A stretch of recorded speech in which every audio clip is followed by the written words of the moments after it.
Thank you, President. Man, you guys look awesome. And good morning to this 100th graduating class. This is a huge deal, and we're proud as hell of you. What a privilege it is for the member of the 69th graduating class to be meeting you at this moment, at this intersection where you find yourselves at. I've been thinking a lot about what I wish someone standing here would have told me when I was sitting in the same seats 31 years ago. And honestly, it just keeps coming back to 4 words, just 4, that I wish somebody would have told me and what I want to pass on to you. But 4 words would probably be a very short speech. So I hope you can hang with me because I'm going to give you those 4 words, but it's going to take me a minute to get there. Cool? I'd like to start here. I know there's a lot of nerves filling up this stadium, and I truly feel them up here. I've become kind of an expert at feeling those nerves, whether it's in a locker room or sitting in Sea Gull Stadium at a really cool moment like this. All of you have a choice. You can chase those nerves as they lead you down deep rabbit holes where fear and anxiety over the unknown will take you over and be waiting. Or you can turn those nerves into energy, man, and you let it fly. Because that is the magic. The magic is in these moments, in the unknown. Whether you're nervous about the path you're about to take, a job that may be waiting for you, or you have no idea what direction you're going in, I know there can be so much uncertainty swirling around you. I get it. But what I would tell you, man, embrace all of it.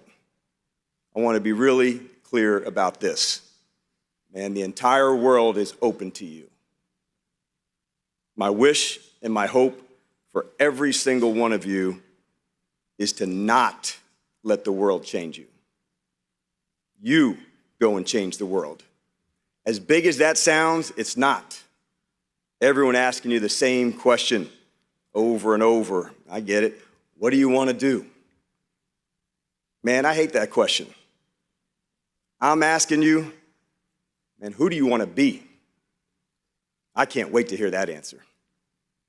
What you do may change, but who you are, it should not. If you would have told me the class of 94 DQ that he'd be a head coach of an NFL team, I said, come on, man. I'd be excited as hell, don't get it twisted. But trust me, I did not see that coming. If you had told him how he got that job, you got to work, you got to grind, there's going to be some determination it will take. Now, that probably wouldn't surprise him at all. But today, I'm going to give you 2 questions that can help calibrate your compass as you figure out what direction your true north is pointing. First one, what do you care about? Find out what lights you up. I want you to run like hell to it. Use what you care about as a roadmap. I cared about teaching, making people better. That's what I cared about when I said I wanted to be a coach. Who do you care about?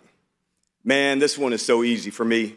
This campus is really meaningful for a lot of different reasons, but it starts and it ends with the day that I met Stacy. She is a true OG, my ride or die always. I want you guys to find your crew, find your people. They may be sitting in the seats beside you. Some are in the crowd cheering you on. Some you haven't even met yet. But trust me, they're out there waiting for you to change their life. And they're waiting also to change yours. When I got the job at the Commanders, I had said, we're not going to be for everybody. People could have viewed that as some kind of insult, and that's not at all. I viewed it as the truth, and I'll tell you why, because I mean it for you too. You will also not be for everybody, but you will be for somebody. Talking about a whole lot of somebodies, and that's going to be your crew. Quality over quantity. You find your people. I've been on over 80 teams in my lifetime, and I can tell you that the best teammates make the greatest teams. When people believe in you, man, it changes the game. When you believe in yourself, that changes your life. So how do you become the best teammate? Easy. By being you, fully turned up. There are so many outside voices that we all hear, myself included. And I'm here to say, make sure your voice is the absolute loudest. How do you talk to yourself? How do you view yourself? Who do you want to be? We want you to find your superpower. Many of you don't even know yours yet, man, and that's where the fun begins. In the movie version, Spider-Man learned to cast his web. Superman, he learned he could fly. Yours may be more subtle, but I promise you, it's just as powerful. My superpower, I love to develop people. Man, help them find theirs. That's what lights me up. I don't think I fully knew mine when I was sitting where you are. But I do know my story began right here. My experiences at Salisbury helped shape those superpowers. You may not know what you want to do yet, but you can know who you want to be, and that is where your story begins. Along with your superpower, you're going to need resilience. 100% you're going to get your ass kicked some. Some would say, oh no. But I would say to them, hell yeah, bring that shit on. It's an attitude that you can take on. Do not fear the word no. You're going to hear it a lot. I still do. See it as the start of a new story, a story you never saw coming. Rejection, man, at times it will lead you to the most incredible places. Trust that. When I graduated here, I applied to 115 Division I football programs for a graduate assistant job, 115. You know how many interviews I got out of the 115? 0. None. Nada. Yeah, it may have changed my course, but I promise you, it didn't let it change the belief I had in myself. Not that I was going to become an NFL coach. That wasn't on the radar. But back to what I told you, what I really cared about, teaching and making people better. I want you guys to create your own definition of success. I love when people are responsible for their own self-determination. You've got to do the work. You got to go attack it. You got to go for it.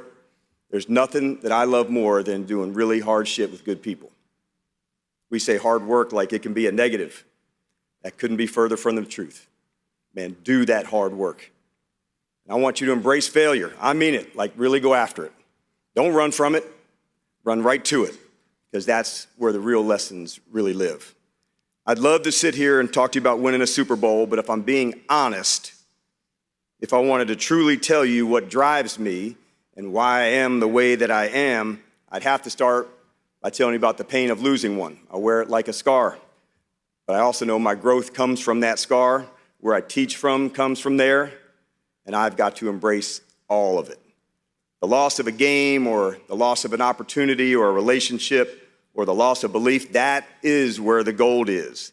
And sometimes that lesson is even better than the opportunity would have been. I wish you all an abundance of success, but man, that also means I got to wish you some really hard-ass fights, because that's where the growth is, where you will learn and teach from, and your superpowers will absolutely, fully reveal themselves. Which leads me back to where we started and the 4 words I wish I was told when I was in your chair, and now I live by. So, ladies and gentlemen of Salisbury University's class of 2025, let it fucking rip.